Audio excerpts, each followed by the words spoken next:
आप ये 9 मई के हवाले से बताएं अभी किस कदर ये कानून का और इंसाफ का कत्ले आम है। ये फैसल फरीद चौधरी साहब ने भी बताया ब्रेक से पहले कि कभी ऐसा नहीं होता कि सिविलियंस का आप इस तरह से मिलिट्री ट्रायल करें।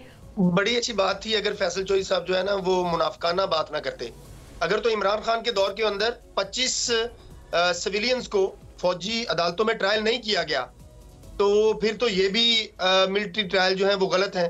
अगर तो इमरान खान के दौर के अंदर 25 सिविलियंस को मिलिट्री ट्रायल किया गया था और उन केसेस में इन्हीं के अपॉइंट करदा वकला जो है वो पेश होते रहे हैं, तो अगर वो सही था तो ये भी सही है।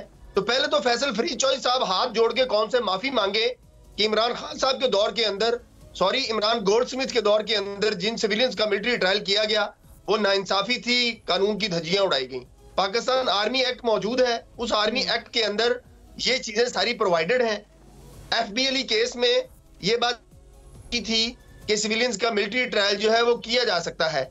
सुप्रीम कोर्ट के लार्जर बेंच ने एक मुतनाज़ा फैसला देके इब्हाम क्रिएट किया। तरीके गोल्डस्मिथ के मोहब्बत में हमारे सुप्रीम कोर्ट के कुछ जज साहबान ने वो मुतनाज़ा फैसला दे दिया।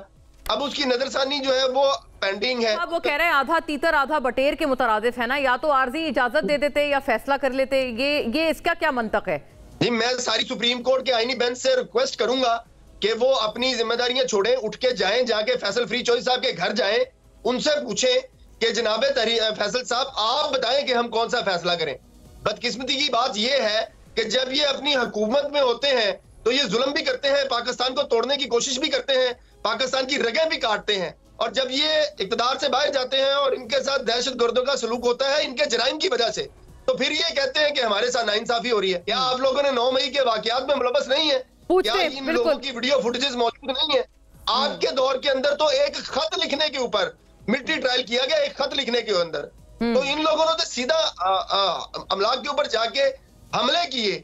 अभी तो इससे आगे की स्टेज बाकी है, तब आपको ज्यादा रखेगी, तब के लिए अपने आप संभाल के रखें। अभी इमरान गोल्डस्मिथ का मिलिट्री ट्रायल होने वाला है, आप सब्र रखें।